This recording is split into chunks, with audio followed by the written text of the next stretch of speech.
की श्री राधा वल्लभ लाल की, श्री गिरिराज जी महाराज की, श्री यमुने महारानी की, श्री राम नाम महाराज की, श्री महाराज जी जय जय श्री राम।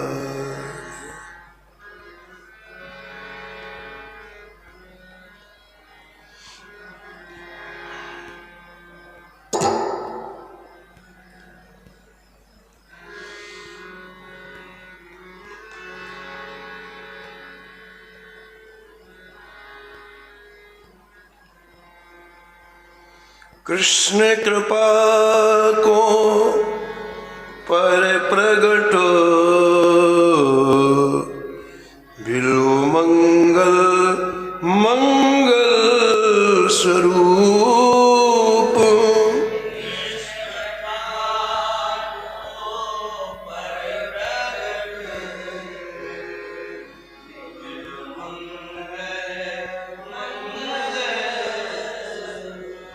करुणामृत सुखवित युक्त अनुचिष्ट उचारी।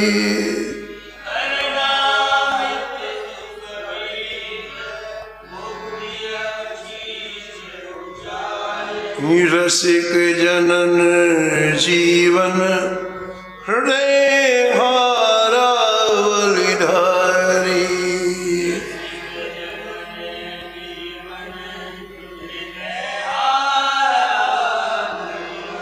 हरि पकड़ायो हाथ बहुर तहाँ लियो छुड़ाई।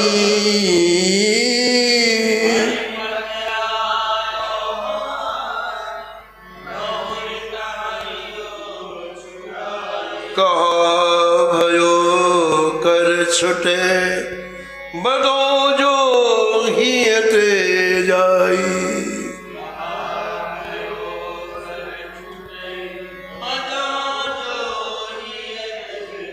चिंतामणि संग पाई के ब्रज बधू केल बरणी अनूप।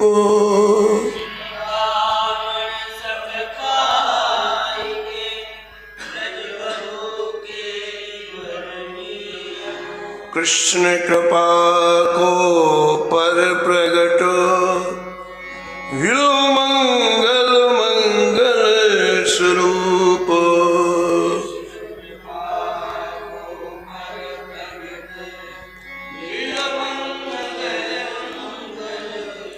कृष्ण कृपा को पर प्रगटो विलो मंगल मंगल स्वरूप।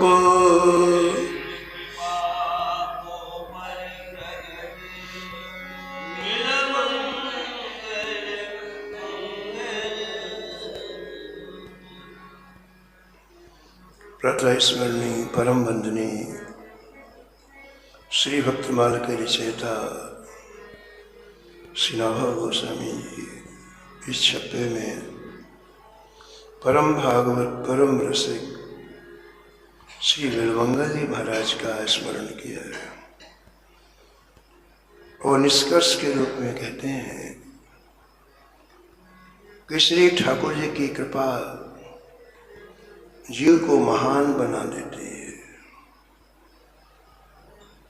बिलमंगल जी के ऊपर श्री ठाकुर जी की कृपा हुई तो बिलमंगल जी सारे विश्व का मंगल करने वाले हो गए।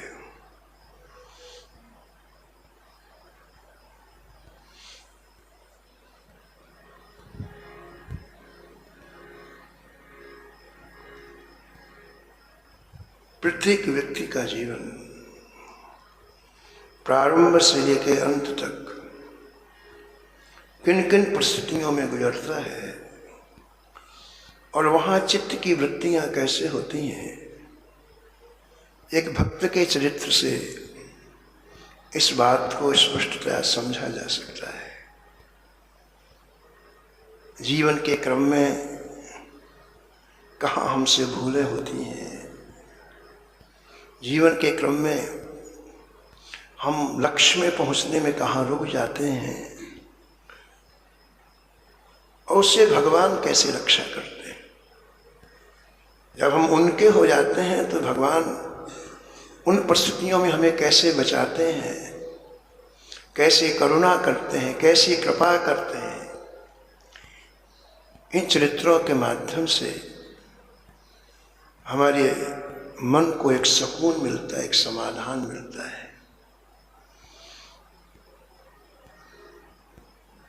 श्री विल्वमंगल जी सरोवर में स्नान करते हुए नवयुवती के पीछे पीछे आए। वह अपने घर में अंदर जाके दरवाजा बंद कर लिया। विल्वमंगल जी बाहर बैठे रहे। कुछ देर के बाद उसके पति जो बाहर गए थे वो आए और संत का दर्शन करते ही बड़े प्रमुदित हो गए, बड़े प्रसन्न हो गए। कल हमने निवेदन किया था कि दृष्टि अपनी अपनी है।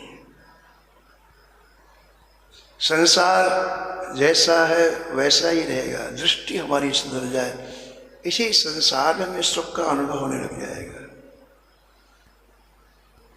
उनके पति जो परम वैष्णव थे, संतों के प्रति अत्यंत आदर था और प्रातः काल अपने घर में संत को देख करके उनका रोम रोम खिल गया। दरवाजा खुलवाया, जैसे अंदर गए तो पत्नी को डांट लगाई। संत भगवान बाहर बैठे, तू दरवाजा बंद करके बैठी, ये कहाँ की रीति है? ये कौन सा निराली बात तुमने की? तो पत्नी ने सब चीजें स्पष्टता बतला दी। इनकी दृष्टि ठीक नहीं है, इनका चित्त दूषित है, लेकिन बाहरी निष्ठा, उस संत के मन में इतनी सी बात कुछ नहीं आई। पत्नी के कहने पर भी संत के मन में कहीं भी अभाव नहीं आया, उनके पूज्य भाव में कोई कमी नहीं आई।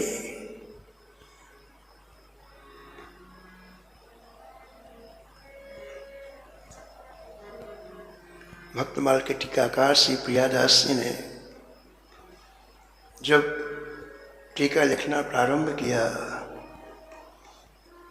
तो भक्तमाल कहने वाले और सुनने वालों को सावधान किया।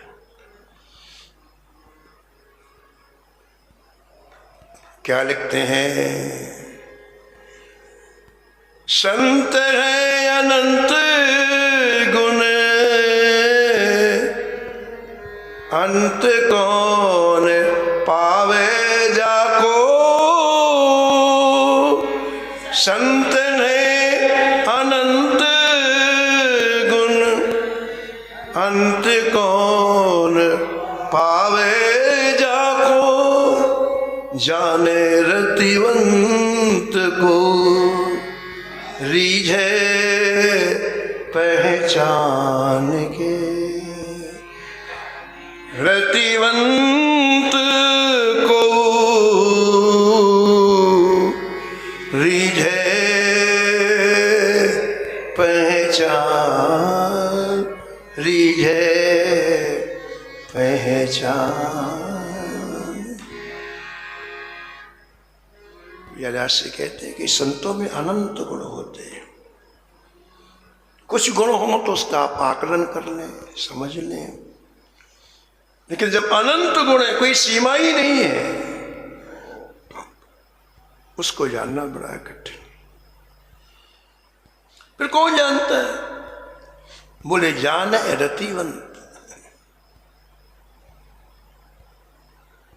जिसने अपना मन बुद्धि चित्त संतों के चरणों में समर्पित, वो जान सकता है और इसलिए वो रीझ जाता है। उसे सत्य की पहचान हो गई, वो रीझ जाता है।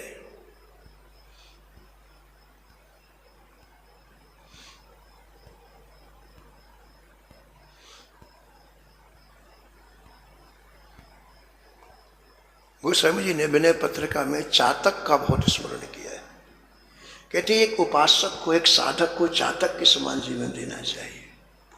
चातक यानी पपीहा। पपीहा की क्या विशेषता है? पपीहा मेघों से बहुत प्रेम करता है, तो पूरे जीवन वो मेघों से जल की प्रार्थना करता है कि मुझे जल दो, मैं प्यासा हूं। वो कभी सरोवर का जल नहीं पीता है पपीहा, नदी का जल नहीं पीता है, कुएं का जल नहीं पीता है, समुद्र का जल नहीं पीता है। उसे तो मेघों के द्वारा दिया हुआ ही जल चाहिए। तो वृक्ष के ऊपर बैठ के प्यासा हूं, प्यासा हूं, प्यासा हूं ऐसा बोलता है। तो मेघ जल तो देते नहीं, मेघ गरजते, उसको भयभीत करते हैं, लेकिन वो डरता नहीं है। गरजने के बाद भी जब वो नहीं हटता तो तरसते हैं। तरसने का मतलब बिजली चमकना, फिर भी वो नहीं हटता है, प्यासा हूं, प्यासा हूं। तो फिर पता है क्या करते हैं? ओले बरसाते हैं। तो फिर उस पर पत्थर देखते ना आकाश से गिरते, बरसात के दिनों में ओले, उतनी दूर से ओला किसी खोपड़ी में लगे, कहीं लगे तो आदमी मरी जाए।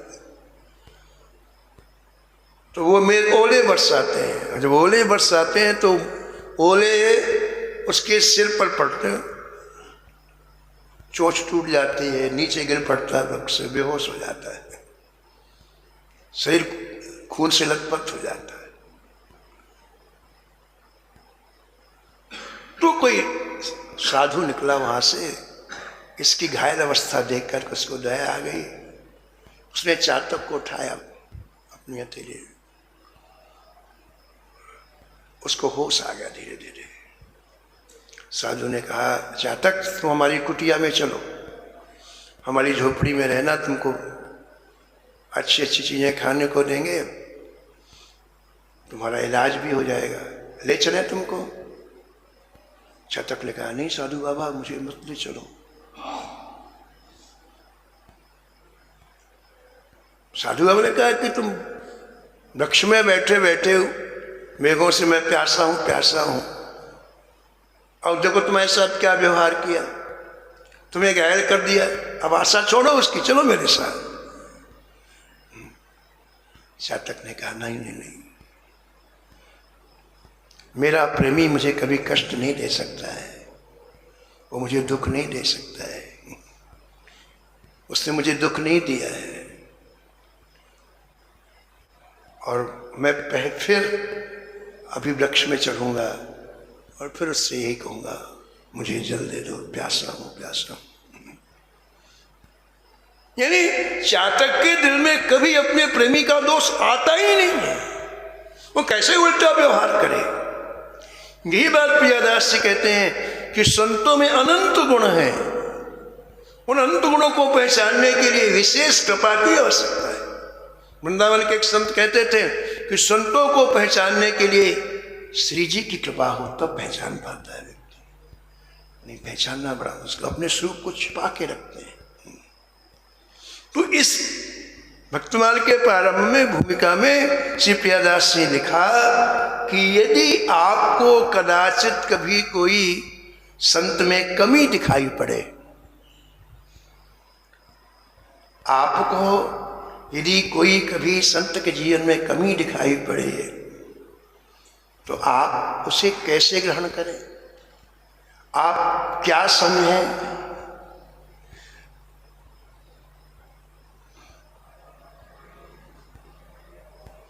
जो पे घट क्रिया कछु देखियत इन मार, जो पे घट क्रिया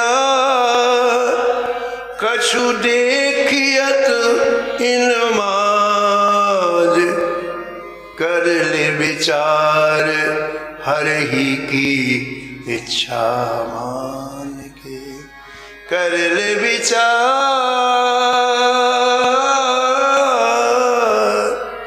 हर ही की इच्छा मान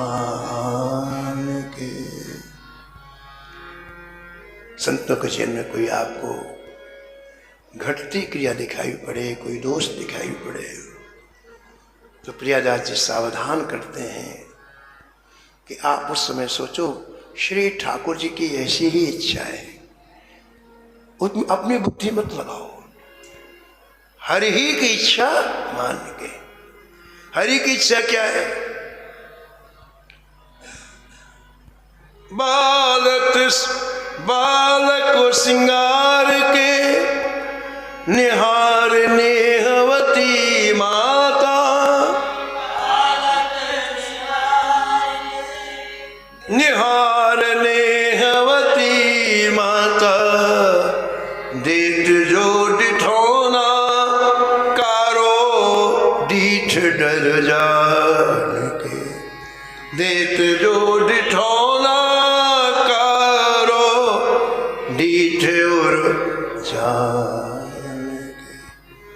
प्रियदास जी कहते हैं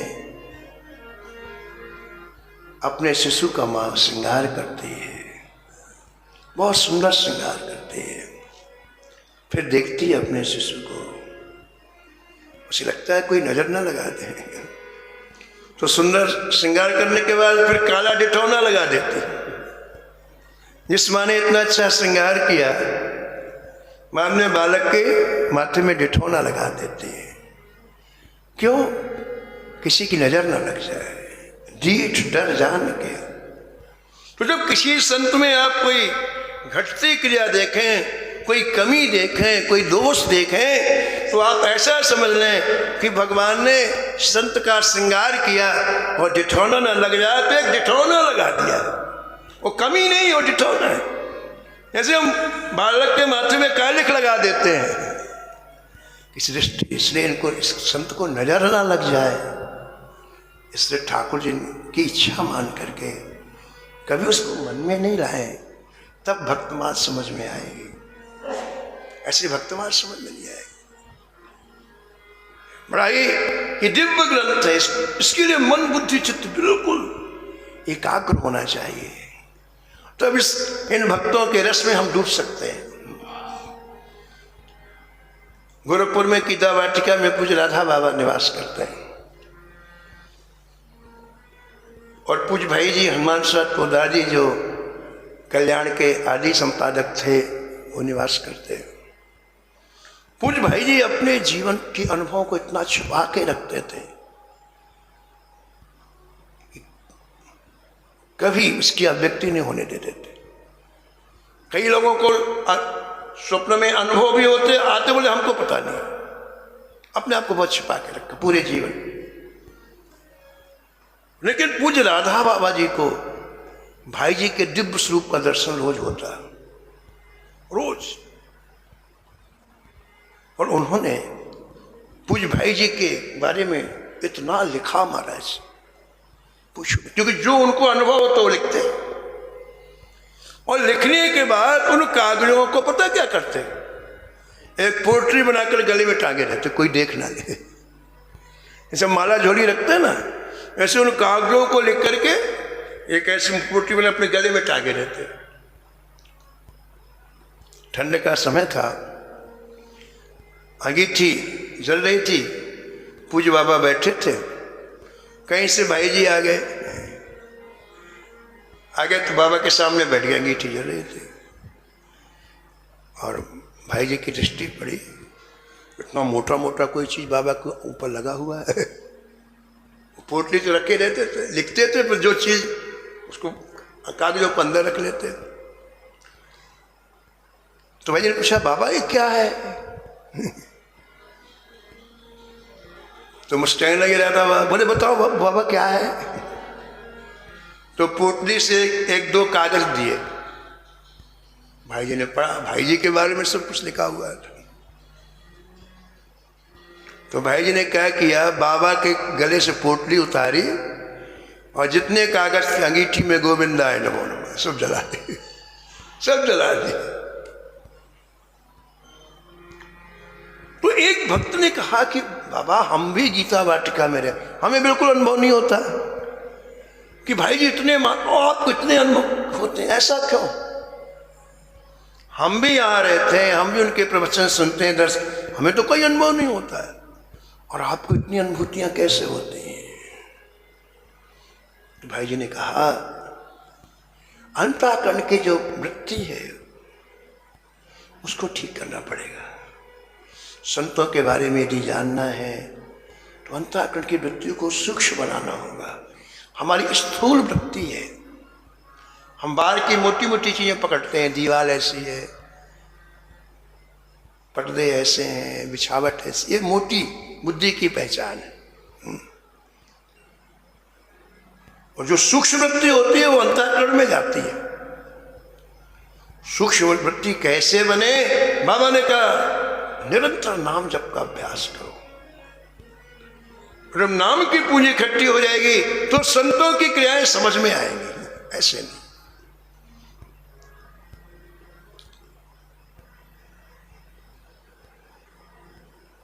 तो हम ये निवेदन कर रहे थे कि वो जो उस युवती का जो पति आया उसके में बिल्कुल दोष दृष्टि नहीं।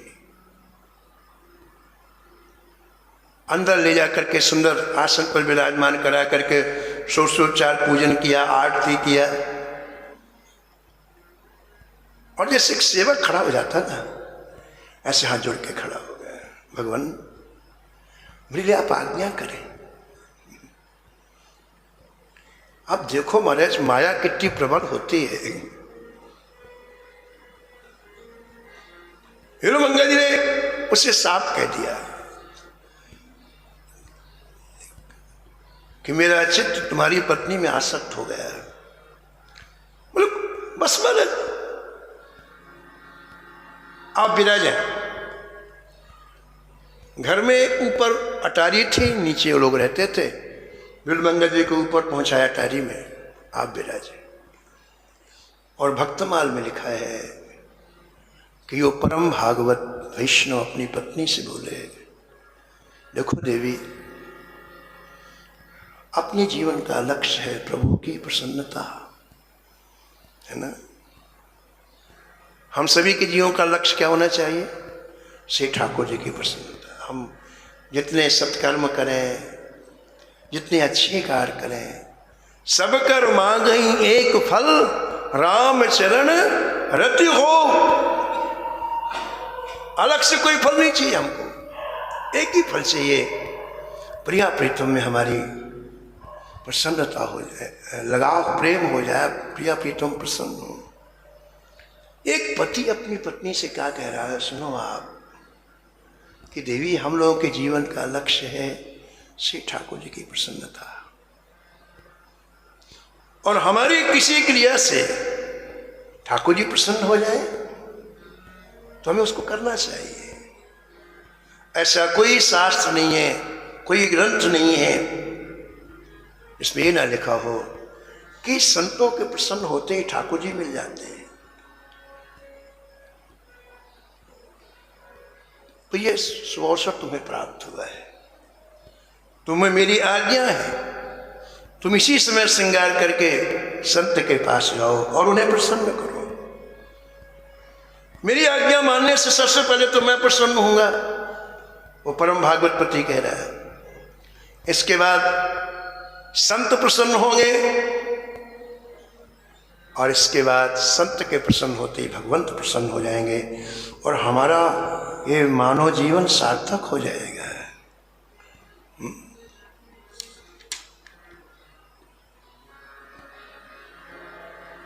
नारी से कहो है तू श्रृंगार कर सेवा की जय, नारी से कहो है श्रृंगार कर सेवा की जय, लीजे हो सुहाग जामे बेग प्रभु पाए, लीजो हो सुहाग जामे बेग प्रभु पाइए, बेग प्रभु पाइए, बेग प्रभु पाइए, बेग प्रभु पाइए, बेग प्रभु पाइए।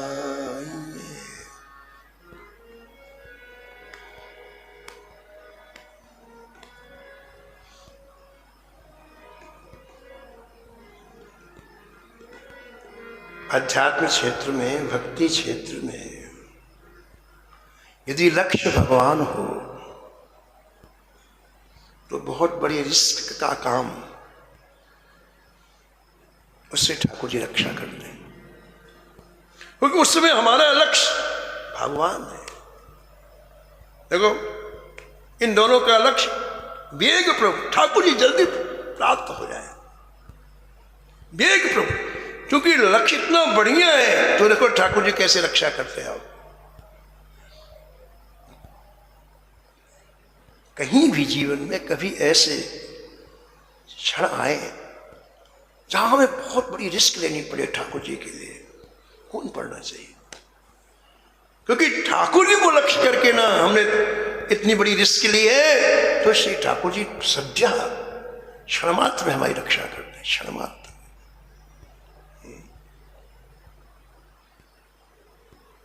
प्रियदास जी लिखते हैं कि पति की आज्ञा हुई और वो श्रृंगार करके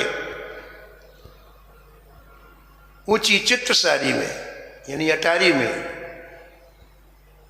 एक सुंदर थाल में कुछ मेवा आदि रख करके गई है।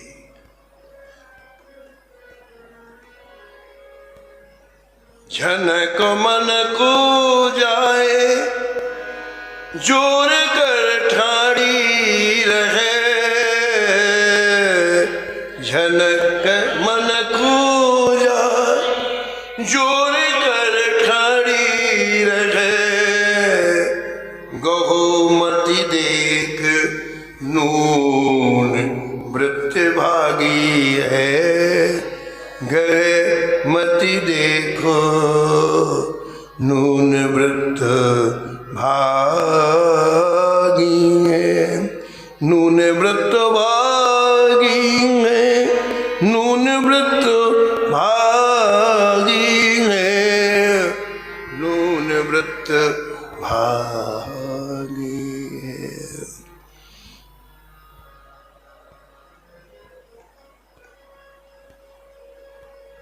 ऊपर बिलमंगल जी बैठे हैं और उस सीढ़ियों से कुछ सूखे मेवा थाल में सजा करके श्रृंगार करके गई है। रात्रि का समय एकांत के क्षण है, उसके पायलों से जो आवाज आई झनक मनक, तो बिलमंगल जी ने आंख खोल करके देखा, वो सामने आके खड़ी हो गई। थाल में कुछ खाने के पदार्थ हैं और बिलमंगल जी ने उसे देखा और श्री ठाकुर जी ने विशेष कृपा की। यहां प्रियदास जी कहते हैं कि जैसे हमारी वृत्ति हो जाती ना वैसा संसार दिखलाई पड़ता है। तो भगवान ने क्या किया, सबसे पहले इनकी वृत्ति को बदला। अभी जो इनकी वृत्ति काम में हो रही थी, नारी में हो रही थी, उस वृत्ति को ठाकुर जी ने पूरा परिवर्तित कर दिया। पहला काम तय किया और दूसरा काम क्या किया, सामने जो नयुवती दिव्य प्रसाद लेके खड़ी थी थाल में, वो तो गायब हो गई और वहां बिहारी जी प्रकट हुए। श्री ठाकुर जी प्रकट हो गए और ठाकुर जी का दर्शन करते ही महाराज ओहो क्या रोए हैं बिलमंगल जी, क्या चित्कार किया है।